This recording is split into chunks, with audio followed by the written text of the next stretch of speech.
porque ser médico es no tener vida social. Porque uno cuando trabaja, no sé, en una empresa, trabaja de lunes a viernes, sábado, domingo, nadie lo llama. Está feliz, sabe que sábado, domingo está en su casa, para hacer lo que quiere. O trabajan día por medio, o trabajan 3 semanas y una semana libre, están felices. Pero en medicina no. Te dan el título y si realmente quieres ser médico no tienes vida social. Ahora si hasta por si acaso, hay tantos médicos que están en construcción, que quieren hacer dinero en eso, están haciendo otra cosa, hacen cualquier cosa, haciendo imprenta, menos medicina. Es un problema. Por eso que la medicina a uno tiene que nacer, le tiene que gustar la medicina. Es la única forma de poder entender una carrera como tal. Y dentro de esto me tiene que gustar algo en especial. Me refiero a las especialidades. Algunos les hacen lo que se llama acá medicina interna, que les gusta abarcar todo, bienvenido. Pero a algunos que les gusta ser urólogos, nefrólogos, cardiólogos, neumólogos, pediatras, cirujanos, psiquiatras, bienvenido. Pero a uno le tiene que gustar. No agarrar lo que le ofrece, o por si acaso agarrar esto, porque si no, no puede entrar. No puede, hay que intentar. No se puede, hay que, pero siempre apuntando a lo que a uno le gusta. Bueno, seguimos con esto. Abscesos cerebrales. Y si no, los abscesos cerebrales no van a haber más como frecuencia en la emergencia. ¿Por qué? Porque en general ya va a ir con signos y síntomas bastante avanzados, porque es muy raro darse cuenta al principio. Y a veces uno pasa de largo con el diagnóstico, o a veces confunde con otro tipo de cosas como no sé, como cerebral, encefálico. ¿Por qué? Porque los síntomas siempre en neuro, ¿no es cierto?, se presentan con signos de hipertensión intracraneal, cefalea, a veces convulsiones, a veces déficit neurológico. Entonces, fíjese, en Estados Unidos, 2.000 casos por año, una población gigante, bastante, ¿eh? Las relaciones son de 3 a 1, los factores de riesgo, los pulmonares, los cardíacos, la fístula, a ver las infecciones, las congénitas, las endocarditis, los traumas penetrantes, heridas punzocortantes en el cráneo, y los trastornos inmunitarios, y en general los trastornos, o sea, los inmunodeficientes, traslatados, el VIH, ¿no es cierto? Y las causas en general son: tenemos las causas hemáticas y las de continuidad. Cuando hablamos de causas hemáticas en general, ¿no es cierto?, vamos a ver que estos se transmiten de una infección de otro órgano hacia la parte superior, que es el cerebro. En los adultos tenemos los abscesos pulmonares, las famosas neumonías a repetición pueden provocar abscesos cerebrales. Las bronquiectasias, los ediemas pulmonares, las fístulas, todos estos pueden provocar abscesos cerebrales. Y las cardíacas, en general, las endocarditis. Las endocarditis pacientes que en general molestan porque sabemos que los pacientes son altamente, perdón, ahora, no, ¿quién habla?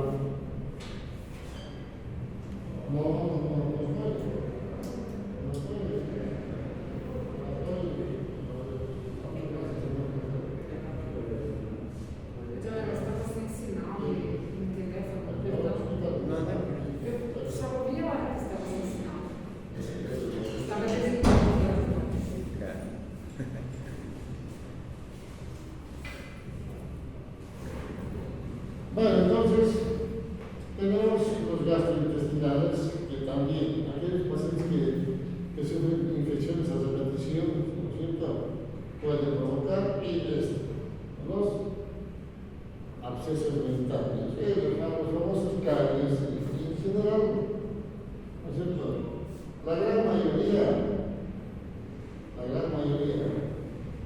de los países latinos hablando,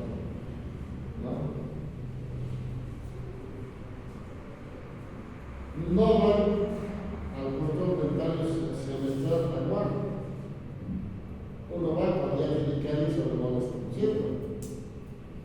Pero en otros países, por ejemplo,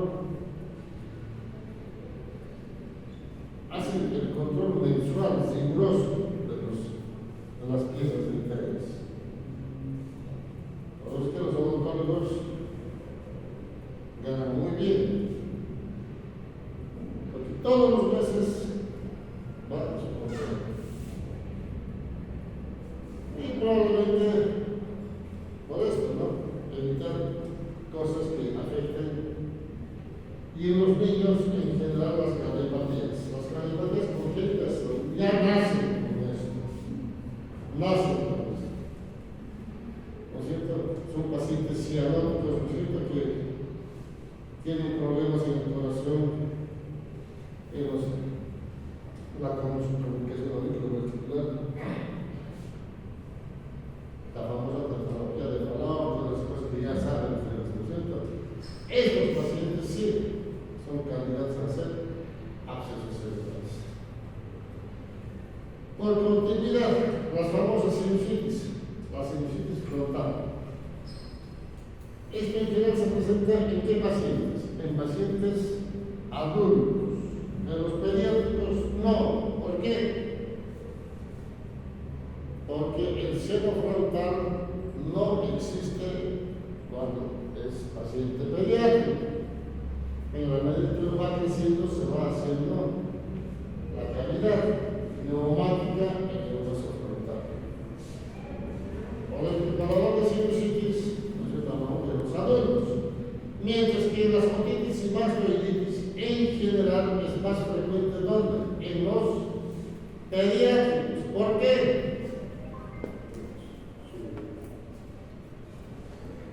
¿Por qué? Porque el conducto eustaquio está más horizontal y es más pequeño. ¿Cómo? El conducto eustaquio es más horizontal y está más pequeño. Sí, pero no es la causa. Por la frecuencia que tienen de resfrío, por la polería. Sí, también como factor por el exponente, no desencadenante. Ustedes llevan, ¿no es cierto?, anatomía, llevan osteología, y dentro de esto llevan el peñasco, ¿no es cierto? El peñasco tiene cuántas caras.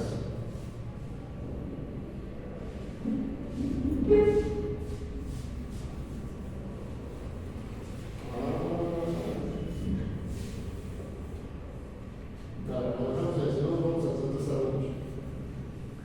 Tiene que revisar, por eso es importante, son cosas básicas. Entonces, el detalle es este. No sé si sus docentes, pero no sé si en pediatría están llevando, pero el conducto auditivo externo, ¿no es cierto?, está en el medio del peñasco, ¿no es cierto? Si nosotros tenemos un hueso del peñasco, vamos a ver que está el conducto, pero afuera está el hueso. En los pacientes pediátricos, en la gran mayoría, todos,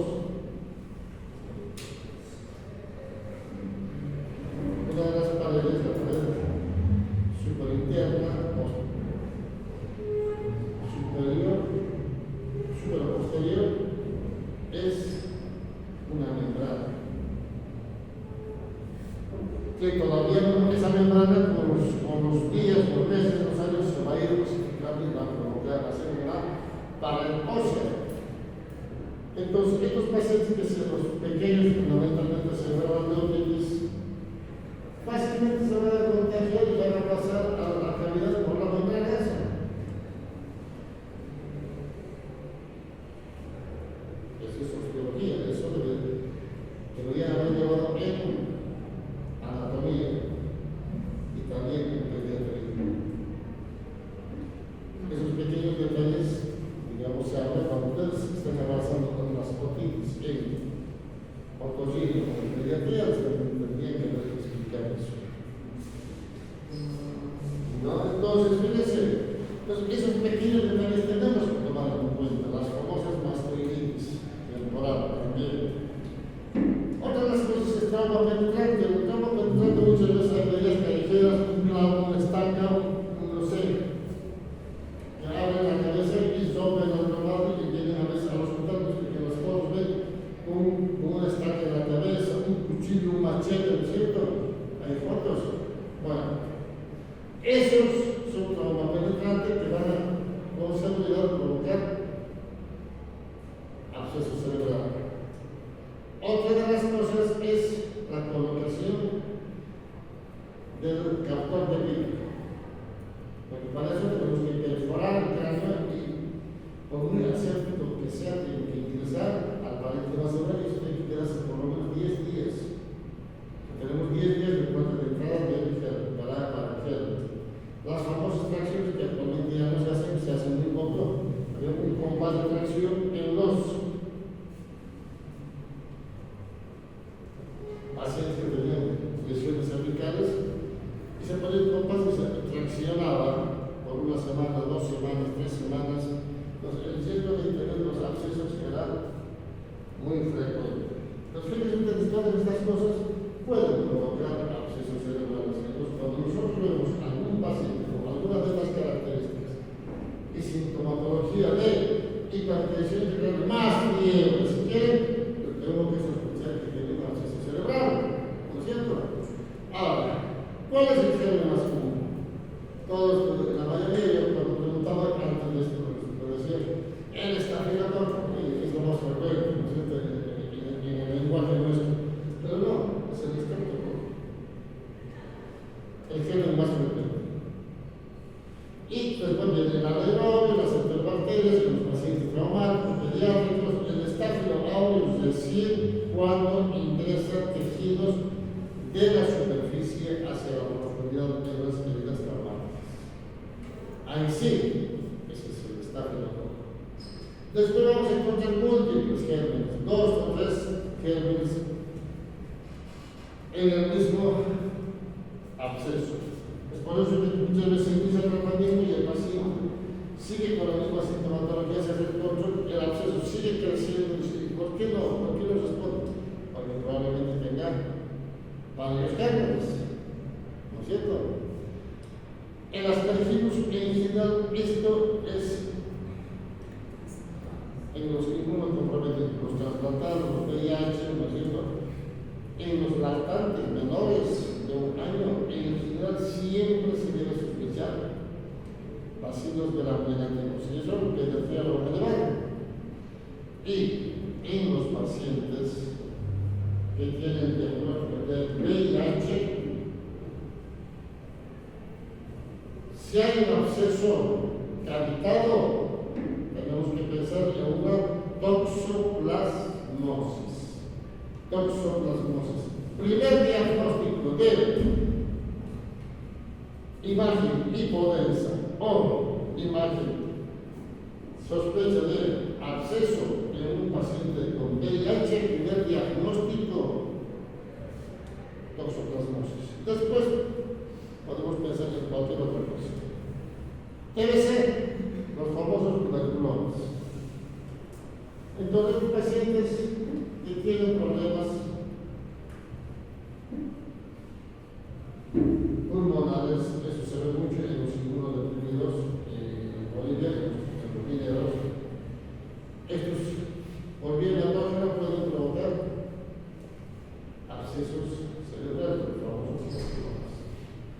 ¿Cuál es la clínica? Cefalea, náuseas, vómitos, signos de hipertensión, siempre va por ahí. ¿Va a haber un deterioro neurológico? Sí. ¿Va a haber un déficit motor? Sí. ¿Va a haber un problema de lenguaje? Probablemente también va a tener confusión seguro. Porque hacen el acceso a la cavidad y empiezan a hacer edema importante. Y ese edema es lo que provoca estos síntomas. El pronóstico entre la mortalidad, 10%. Algunos dicen hasta un 40%. La incapacidad neurológica, 45%, la mitad siempre va a quedar con algún déficit. ¿Por qué? Porque el absceso hace necrosis del parénquima cerebral. No es que entre, ¿no es cierto?, con un quiste y desplaza la estructura. No. Infecta el parénquima cerebral, lo necrosa, se hace el absceso y se encapsula. O sea que ya de por sí va a tener un déficit seguro. ¿Va a tener convulsiones? Sí. Va a depender mucho si se las ayuda frontal temporal. ¿Va a tener un déficit motor focal? Sí. Entonces, cuando hablamos de esto, hacemos una clasificación, lo que se llama la estratificación. Los abscesos se dividen en 4 fases: la cerebritis precoz y la cerebritis tardía. Tenemos la cápsula precoz y la cápsula tardía. La cerebritis precoz en general está en los primeros 3-4 días. Ahí el cerebro está infectado, pero tiene un proceso inflamatorio infeccioso, todavía está sano. El detalle es que nadie llega a sospechar de un absceso. ¿Por qué? Porque se ve una imagen hipodensa nada más. Nos podemos decir que es un edema, pues un tumor, es una isquemia, cualquier cosa, mientras tanto la infección sigue avanzando. Después tenemos la tardía, que va a ir del 4º día al 9º día. Acá ya el problema es que la parte central se hace necrótico. Hay una necrosis en las estructuras cerebrales. Ya se está formando el absceso. Después de eso, ya que empieza a formar la cápsula precoz va del día 10 al día 14. Algunos dicen 13, algunos dicen 15 días. Este 18 está mal. ¿Acá qué es lo que hacen? Forman una red reticulada con una vascularización, intentando el organismo envolverlo y aislarlo. Entonces, pero el centro va a seguir necrótico. La cápsula tardía es más de 14 o 15 días para adelante. Y ya son 14 días, ¿no? Entonces, acá ya la membrana ya está formada sólidamente. Es una membrana gruesa de colágeno que no permite que se disperse la infección. Pero el centro sigue siendo necrótico, o sea, el absceso cerebral sigue estando ahí. Como el absceso está en curso y no estás haciendo ningún tratamiento, intenta expandirse. Todo ese cambio que produce el absceso provoca edema perilesional, mucho edema perilesional. Entonces, fíjense ustedes, uno tiene que entender estas cuatro fases o estadios del absceso cerebral para entender y tratar. Cuando queremos estudiar, ¿qué es lo que pedimos en el laboratorio? Vamos a ver una leucocitosis integral porque es una infección. A ver,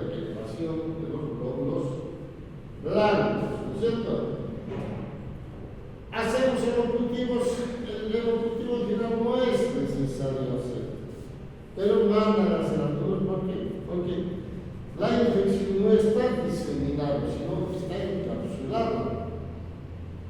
Entonces, el objetivo siempre va a ser negativo. Esto sí va a estar elevado. La velocidad de la segmentación globular y el PCR van a estar siempre elevados. ¿Por qué? Son pruebas de laboratorio inespecíficas que nos dicen que en el organismo tenemos algún proceso inflamatorio o infeccioso, ¿no es cierto?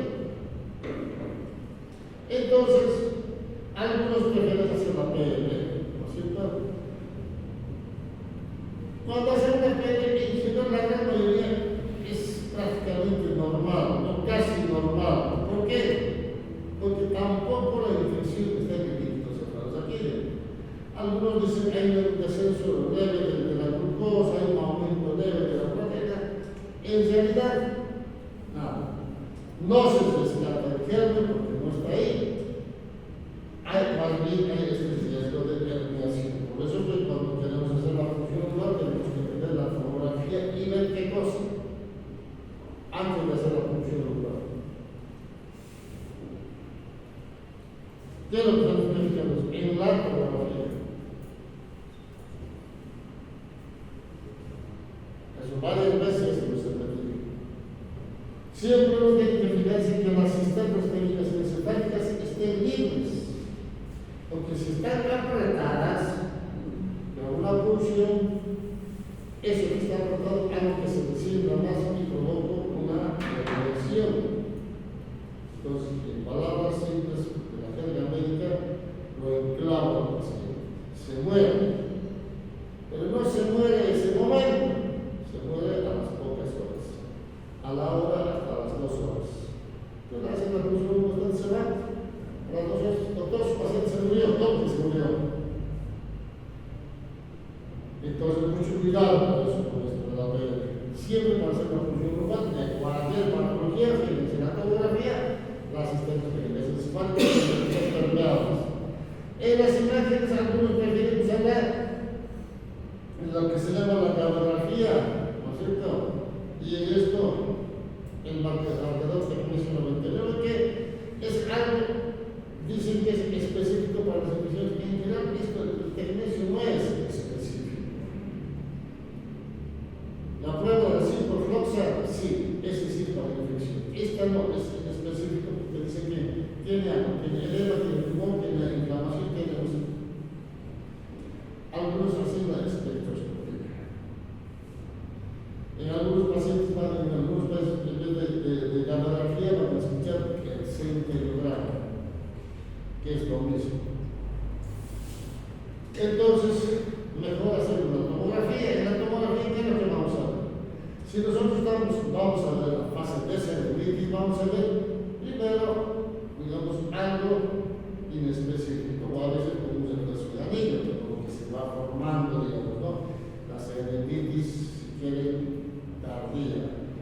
No hay espesor, o sea, digamos, marcado específico, sino un espesor considerable pero difuso. Y tardíamente se va a difundir hacia el centro con mayor interés. Mientras que en la cápsula va a haber ya un retraso de anillo, pero ya un poquito marcado, mucho mejor. Es la cápsula precoz, ¿no?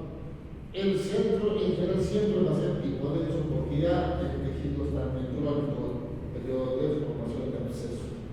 Y vamos a ver edema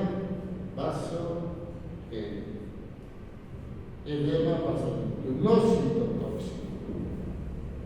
Pero entonces el citotóxico es más para trauma, ¿no? Y el vasogénico es más para procesos inflamatorios y por tumores, todo eso. No vamos a hablar mucho de eso, simplemente hacer esa diferencia, porque ya hablamos de la relación cromosoma, potasio y todas esas cosas en el citotóxico, y en el vasogénico no existe eso.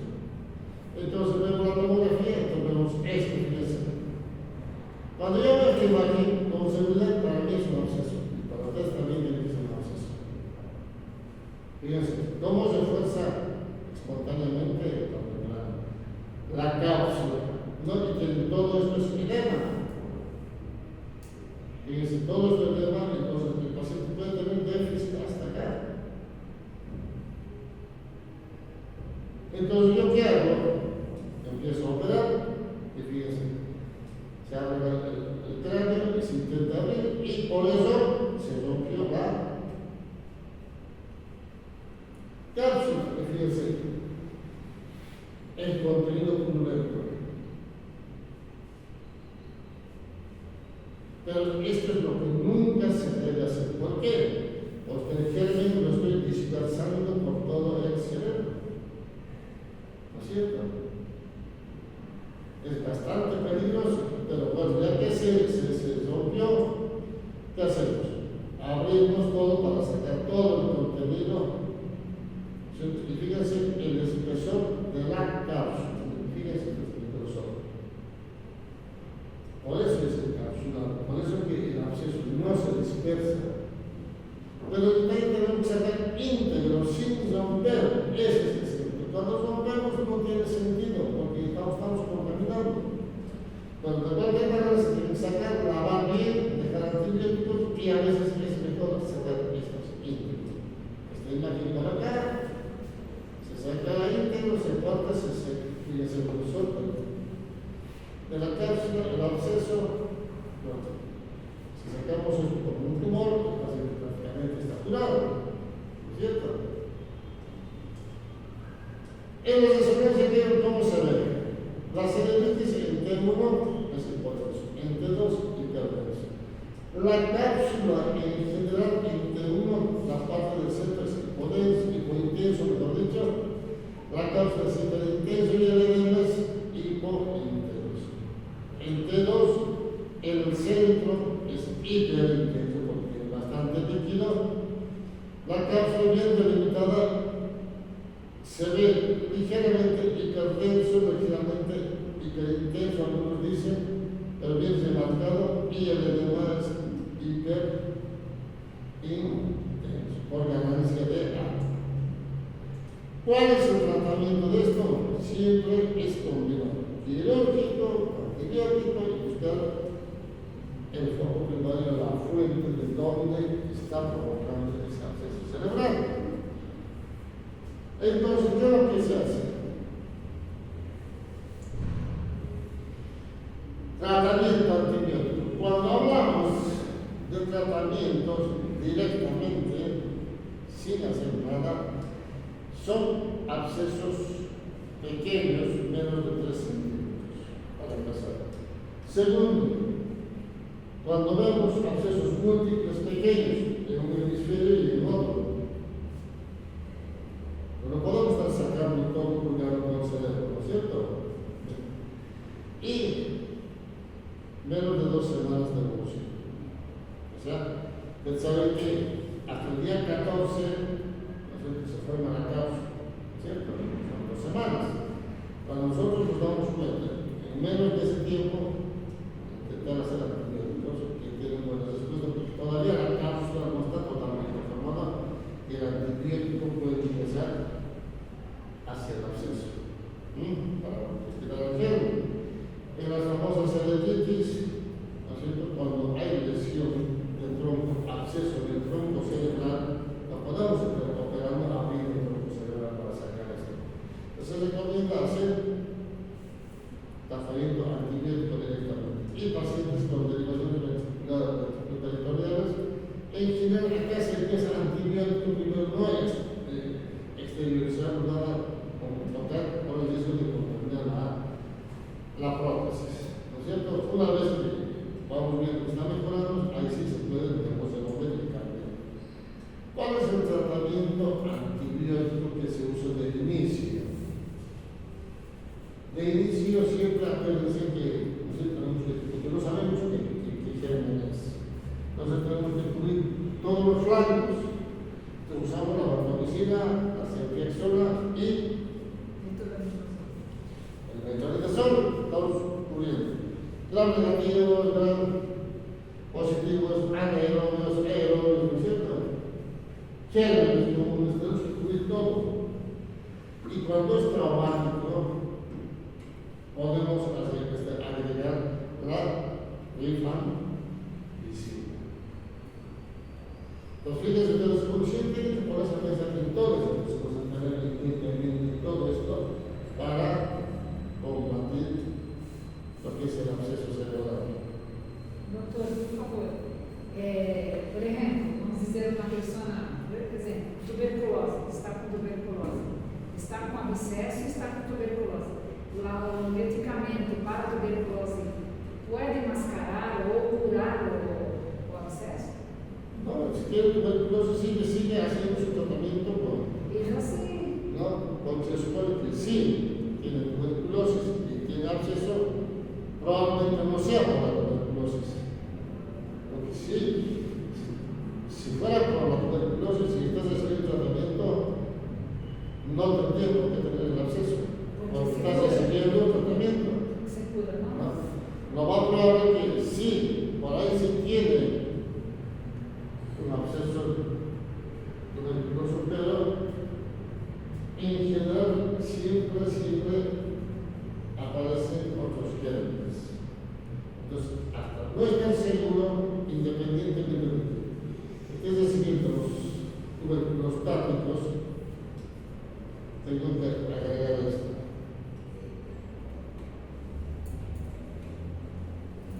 Tengo la muestra, lo analizo y me dice que si dice que no hay ningún germen, solamente es la tuberculosis, bienvenido, se saca todo eso y se sigue todo el tratamiento para la tuberculosis. Pero ya nos aseguramos y cubrimos todos los ámbitos. Es peor no hacerlo. É necessário ser uma biópsia Y claro, para confirmar, não? sí. Porque si no, ¿cómo vamos a saber exactamente qué es lo que tiene? ¿No? Salvo que sean chiquitos, muy chiquitos. Lo mismo, cuando son chiquitos, el tratamiento también y se va controlando. Si el tiempo, en vez de mejorar, va creciendo, y llega a 3 centímetros más grande, ¿no? Independientemente de el tratamiento antibiótico, a veces se indica sacar, porque se supone que si está creciendo no le está pegando el antibiótico, pues otro tipo de germen que no es sensible a esto. Entonces, por todas las cosas uno tiene que siempre razonar y ponerse a pensar y empezar a actuar de manera coherente. ¿Cuál es el tratamiento? Obligatorio, mandatorio, 6 semanas de tratamiento. No podemos hacer menos. Y después de eso, recién podemos sacar y hacer tratamiento vía oral. ¿Cuánto dicen? En general se tiene que conversar con infectología y la explicación de los infectólogos dicen, ¿no es cierto? Mientras siga viéndose la cavidad en la imagen tomográfica o resonancias, tiene que seguir recibiendo el antibiótico. En la experiencia neuroquirúrgica, ¿no? Se usa de 6 meses a 1 año, después de que sucede. Pero 1 año sigue habiendo el absceso, no el absceso en la cavidad. Y el infectólogo dice, no, tiene que seguir, pero el problema es que no razona como los neurocirujanos, porque nosotros sabemos que el absceso lesionó el cerebro y dejó una cavidad, porque al por encefálica eso nunca se va a llenar. Pero el infectólogo no razona de esta manera y sigue insistiendo en que se debe usar mientras siga habiendo la cavidad, se tiene que seguir usando. Por eso que en general se usa más o menos un promedio de 6 hasta 1 año y después se va a controlar, se suspendía. En ese tiempo se supone que el paciente está curado. Los tratamientos son largos, ¿sabes? Y uno obviamente va viendo y controlando, porque hay que controlar mensualmente a estos pacientes. Para ver cómo se clínicamente, qué complicaciones. Se supone que va a recibir muchos medicamentos y hay que controlar qué cosa, la función hepática, solución, cerrado. ¿No es cierto? Esta lleva tecnología, ¿no es cierto? Todas esas cosas que aprenden tienen que poner en práctica. Si les enseñan todas esas cosas, es porque tienen que poner en práctica. No es por si acaso les enseñan. O porque al especialista le encanta, digamos, lucirse en esas cosas. No. Les enseñan para que empiecen a razonar de esta manera. Entonces, mejoría clínica dice, ¿no es cierto? Antes, oftalmología, el 20% recibiva hasta las 6 semanas. Terminado el antibiótico. Por eso es importante hacer control.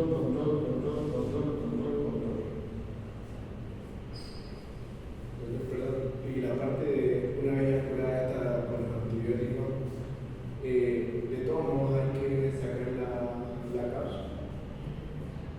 Cuando uno entra a operar, tiene que sacar toda la cápsula con un tumor íntegro, sin romper.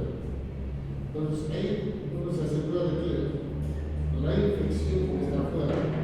Entonces el tratamiento endovenoso es corto y el tratamiento bioral ambulatorio es corto y la mejoría es pronta. Eso es lo que tenemos. Por eso se recomienda cuando se entra a operar sacar íntegros sin romper la cápsula. Sí, pero yo veo la parte en que ya está curado, ya está en el esquema de tratamiento, pero así va a quedar la cápsula, ¿verdad? Si son cápsulas, pequeños, quedan en cápsula. ¿Eso se retira de todo modo? No. Porque después de que está curado, con los laboratoriales, empieza a bajar la PCR, empieza a bajar la secretación regular, todo eso. Vamos controlando, pero hay que controlar. Porque si no controlamos, no sabemos cómo está. ¿No es cierto? Ahora, si operamos, necesariamente no va a haber cápsula. Se supone que lo sacaste. El problema es que los abscesos pequeños dicen que en los abscesos pequeños la expresión de la cápsula no es tan gruesa como en los mayores de 3 centímetros y el antibiótico penetra y como es una cápsula que tiene contenido de gérmenes, va destruyendo y la cápsula se destruye. O sea, no es que digamos queda, se destruye. Y algún autor dice sí queda, pero está aislado, no afecta. Pero si uno empieza a razonar y la cápsula es bastante delgada y el antibiótico penetra, por eso es que actúa, porque si no respondería, porque el antibiótico tiene que pasar la cápsula para llegar al contenido turbulento que tiene que destrozar los gérmenes. Si eso vemos que se disminuye, es porque la cápsula comienza a destrozar. Seguimos. Entonces, ¿cuándo se indica científicos? Mayores a 3 centímetros. Antes se indicaba punción lumbar, después cirugía, ¿no es cierto? Y en general, cuando hacemos las punciones lumbares, porque prácticamente yo también los hice, ¿no es cierto? Marcamos por tomografía, hacemos papel de trato y un catéter. Una aspirada y la lavaba. Aspiraba y lavaba y también. Uno controlaba y calculaba el volumen y era más o menos, digamos, 20 centímetros cúbicos. Y a veces no se saca todo. A veces saca 10, menos, un poquito más. ¿No? Entonces, yo lo que se hacía, sacábamos, todo se podía y se dejaba antibiótico. Claro, la medicina era la que siga actuando. Al principio como que se veía mejoría, pero después se veía que hasta un 70% de los pacientes respiran. Porque la cápsula no es gruesa y no le llega el antibiótico.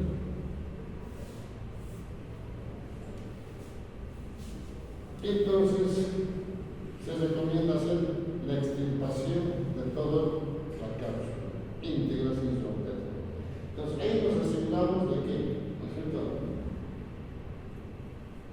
la recidiva va a ser menor, el tiempo de antibiótico va a ser, va a ser menor, el tiempo de antibiótico en total va a ser menor, ¿no es cierto? Y en general, estos pacientes, digamos, o sea que están sometidos, y en general tenemos que romper, si está profundo, romper el parénquima cerebral frontal, y si está superficial, se sabe. Siempre se debe operar en pacientes que tienen absceso de cerebelo, porque la parte de la fase portal es muy pequeña. Mayores representativos de pacientes sin clava, entonces mejor eso. También con pacientes que nos sospechan de hongos, hay que operar, porque los pacientes prácticamente a veces no se curan, porque a veces están peor, independientemente de que si no los anti fungos. Es peor. Y esto, los lobulados, a veces el absceso no es una cosa así, a veces son 2, 3.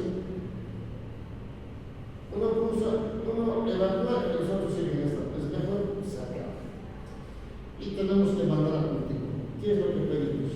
Aerobios, anaerobios, gérmenes comunes, gram positivos, gram negativos, tuberculosis, hongos. Tenemos que pedir todo esto buscando la causa del absceso. Entonces, cuando ustedes ven un absceso, recuerden que es una infección a veces mortal, y si no hacemos el tratamiento correspondiente, el paciente se hunde. ¿Por qué? Porque no hicimos el tratamiento adecuadamente, porque no hicimos el antibiótico correcto, no hacemos la medicación correcta, se va a morir infectado. Entonces, estos son pacientes de manejo hospitalario. Y eso, por seguridad, si ustedes van a hacer el internado en los hospitales periféricos, van a ver esto. Y van a ver todas las equivocaciones que hacen el resto de los médicos. O abscesso está en cualquier parte. El absceso puede estar frontal, temporal, parietal, occipital, en cualquier lugar. Cualquier parte. Por eso que los dentes también, ¿no? Si tienes el dentario por vía hematógena, ¿no es cierto? Pero la absceso dental por vía hematógena, pero la otitis es por continuidad. Absceso de las famosas sinusitis, ¿no es cierto? Por continuidad pueden dar abscesos frontales. Así es. O sea que ya saben por eso. No cometan errores cuando vayan al internado. Para mí, ¿no es cierto? Me pone feliz que alguna vez los estudiantes, ¿no? Los que doy clases, siempre me llaman, doctor, que le consulto esto y estoy haciendo esto, ¿qué le parece? Perfecto. A mí no me molesta que llamen. Me pone feliz cuando le ponen ganas a ustedes. O sea, me refiero a ganas. ¿Por qué ganas? Porque se supone que si preguntan, se esfuerzan, es porque le están poniendo ganas a encontrar la patología. Porque si no preguntan, se supone que o saben muy bien o no saben nada. Es simple. Hay muchos de sus compañeros llaman, preguntan. ¿Cierto? Doctor, estoy haciendo esto, ¿está bien? Sí, está bien. No, estás equivocado. Tienes que cambiar. No, pero el doctor me dice, no, está equivocado. Eso es interesarse por él. Paciente. Entonces, por eso les digo, tienen que estudiar. Pero a mí me preocupa cuando cada vez se acerca más el día que termine e empiecen a hacer internado, porque es un paso, ¿para qué? Para que sean médicos.